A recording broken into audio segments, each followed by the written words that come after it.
Ini getting cash flow, capital, sama compounding is the key untuk kekayaan. Jadi lu nggak bisa memakai compounding. Karena rumusnya lu butuh cash flow dulu, lu butuh savings rate, jumlah yang ditabung berapa, sama lu perlu compoundingnya. Jadi ini ya, ini 3 list yang bikin bilioner paling banyak. 3 manufacturing, 2 teknologi, 1 finance and investment. Jadi rahasia dari orang kaya, ini kan nggak ada Bitcoin ya, karena Bitcoin chartnya akan hancurin semua ini.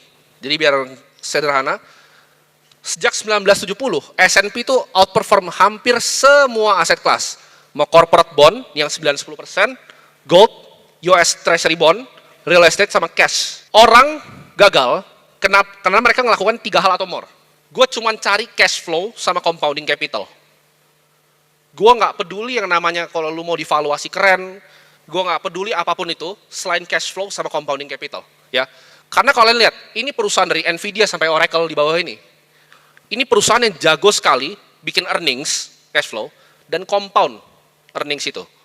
Ya, jadi kuncinya bikin perusahaan yang sangat besar itu cuma earnings yang bagus dan compound. Return on invested capital, ROIC bahasa finance-nya. Jadi ini yang gue ketemu. Ini nggak cuma di perusahaan bisa jadi besar, ini di pribadi bisa jadi besar. Next, dunia itu berubah. Ya, ini yang gue lihat trajektori ke depan. Di mana currency itu akan pakai blockchain. Ini udah terjadi. Ya, USDT itu udah pegang gold besar sekali. US Treasury levelnya negara. Bank menurut gue akan digantikan ke depannya sama exchange. Kita lihat perusahaan-perusahaan seperti Square-nya Jack Dorsey, Coinbase-nya Brian Armstrong. Nanti ke depannya pionirnya adalah kita-kita ini yang duduk di depan, yang akan majuin industrinya lebih depan.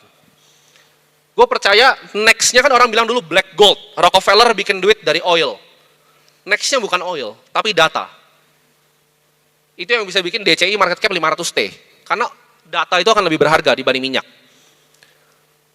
Power itu akan shift. Ya, ini tesis pribadi gue. Power itu akan shift. Ke orang yang apa? Yang punya influence. Sekarang ini udah kelihatan. Ini buat yang paham, kalian akan ngerti.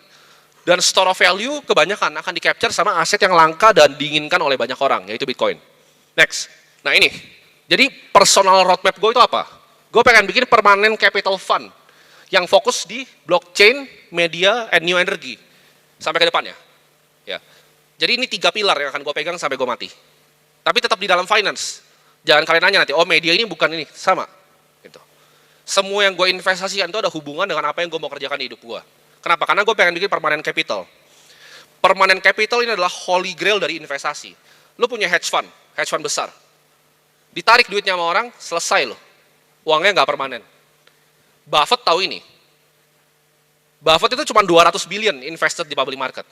Sisanya tuh operating company-nya besar sekali. Beliau itu gila dengan namanya permanent capital. Dan ini yang gue mau bikin. Gitu. Next. Indonesia itu bakal jadi top 5 GDP 2045. Gue udah hitung dengan segala macam cara. Semua riset udah gue baca, ini nggak mungkin salah. Kecuali populasi kita turun. Jadi beranaklah yang banyak. Karena Roma itu bukan kalah karena diserang orang barbarian, enggak. Roma itu kalah karena population decline. Roma itu kalah karena inflasi dan population decline. Ketika dia punya militer yang kuat, nggak bisa dibayar lagi pakai duit. Percuma jadi mercenary orang. Jadi ini Indonesia ya. Productivity trajektorinya, kita akan balap negara-negara super maju. Next, ini data dari McKinsey & Company. Monopoli itu akan menang. Ya, kenapa? Ini kata-kata dari salah satu investor favorit gue, muridnya Warren Buffett juga, Chris Hohn.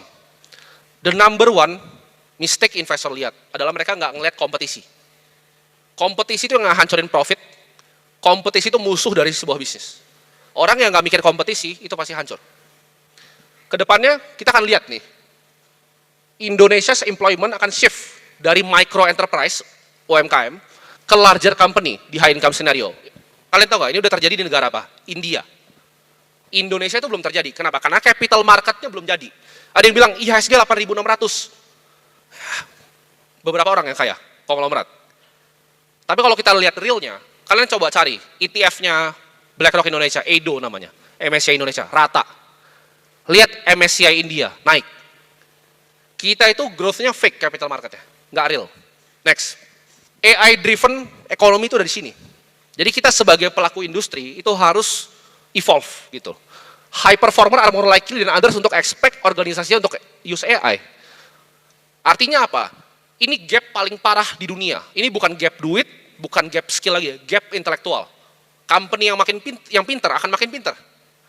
Company yang bodoh nggak pakai akan makin bodoh. Jadi gapnya ini intelektual, dan ini pertama kali gue ngeliat di dunia ada beginian. Jadi ketika nanti big corporate ini pakai AI, kalian nggak akan bisa compete. Gitu. Next. Ini juga data yang menarik banget dari Henley & Partners. Jadi sentimilioner, orang yang punya 100 juta dolar lebih. Ya, ini ada beberapa nih sentimilioner di sini. Ini grow cepat sekali. Jadi orang banyak bilang dunia tambah susah, enggak. Gap inequality jauh. Sentimilioner tuh orang yang punya 100 juta dolar ke atas. Ini tempat-tempat mereka tinggal nih sekarang. New York, Bay Area, Los Angeles, London, Beijing, Singapura, Shanghai, Hong Kong, Chicago, and Paris. Kita Jakarta jauh lah, nggak ada. Atau nggak kedeteksi uangnya itu kan. Next. Jadi ini yang Bro Ray tadi bahas. Akan ada huge wealth transfer ke Gen Z. Jadi gue ngeliat sekarang, mappingannya, uang boomernya akan turunnya ke Gen Z, bukan ke milenial. Jadi Gen Z ini akan inherit kekayaan yang luar biasa, dan mereka tuh lebih technologically native. Mereka akan lebih pengen invest di next frontier dari teknologi. Mereka lebih pengen invest di perusahaan-perusahaan yang berkembang. Next. Nah ini, sebenarnya ini rahasia pribadi gue. Jadi gue akan share ke kalian di sini semua. Ada yang bisa sebut nggak nama-namanya? Teriakin aja, ada nggak yang tahu? Nggak ada yang tahu ini tiga siapa? Kacau kalian. Atau kalian nggak suka belajar sejarah? House of Medici dari Italia, Jakob Fugger dari Jerman, dan satu lagi Nathan Rothschild. Ini tiga orang yang punya industri yang sama. Ada yang bisa tahu industri apa? Industri banking. Jadi Nathan Rothschild punya quotes yang mengubah hidup gue. Ini prinsipal gue lagi. The only business worth doing is the business of money. Menurut dia semua bisnis lain itu sampah. Harus bisnis uang. Ini yang dilakukan Medici family, yang fund semua Renaissance. Jakob Fugger ini banker paling kaya di Jerman. Ini yang ngebankroll semua raja-raja di Jerman dulu. Mereka mau naik nih jadi raja, minta duit sama Jakob Fugger. Dan ini Rothschild. Rothschild ini sampai sekarang masih ada loh family-nya. Jadi gue nggak pengen cuma nyontek family kayak Vanderbilt, udah hilang. Rockefeller masih ada tapi duitnya udah nggak banyak. Tiga ini doang. Kalian tanya kenapa gue invest only in banks? Karena satu-satunya bisnis yang worth dilakukan tuh bank. Bisnis yang tahun 1000 tahun tuh nggak banyak. Ya, jadi gue nggak pengen bikin kekayaan yang 100 tahun gue mati hilang, nggak mau. Gue pengen punya permanent capital yang jalan terus, bangun sekolah terus, lama setelah gue mati. Ini game gue. Next. Ini pertanyaan yang mungkin kalian bingung. Siapa sih capital allocator terbaik? Modal apa yang gue contek gitu kan? Nomor 1 itu di atas Harvard nomor 2 ya. Ini endowment model, di mana dia bisa dapat duit dari grants, dari edukasi, lalu dia investasikan dengan prudent over very long time. Ada yang tahu nggak Ensign Peak ini apa? Ada yang tahu? Gereja Mormon. Jadi mereka adalah the best capital allocator yang pernah gue lihat. CAGR paling stabil, ngalahin S&P paling jauh. Next. Nah ini dia. Ini Ensign Peak lawan S&P 500. Hampir impossible untuk dapat kayak begini. Warren Buffett aja kalah. Ya. Jadi mereka dapat duit, lalu diinvest. Itu. Next. Gue mau kasih kalian pertanyaan. Gitu. Ini kan growth-nya Norges Bank. Ini SWF paling besar di Indonesia, di dunia. Ya. Ini sovereign wealth fund nomor 1 di dunia. Mereka ketemu minyak tuh 2 kali sebenarnya. Sekali itu pas Natal, tahun 1990, sekali lagi di capital market, jadi double ketemu minyaknya sebenarnya. Ada yang tahu CAGR berapa ini? Tebak? 6,6%.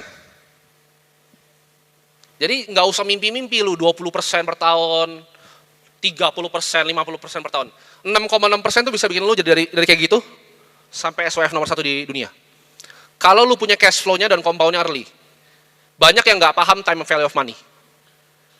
1T di 25 sama 1T di 50 itu jauhnya langit dan bumi.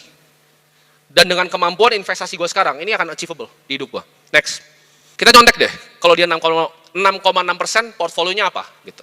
Ini let's say kalian udah males banget investasi, mau nggak pernah rugi sampai mati. Equity 70%, fixed income 27,1, real estate 1,9, dan renewable energy 0,4.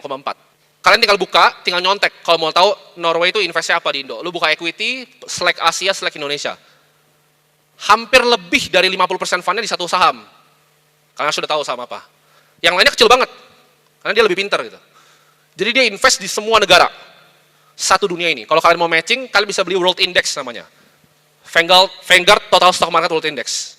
Itu 7%. Jadi ketika Amerika nanti bangkrut one day, karena kan dunia kita nggak tahu, bisa berubah. Dia akan rebalance otomatis. Ntar Cina yang naik, India yang naik, dan segala macam. Next.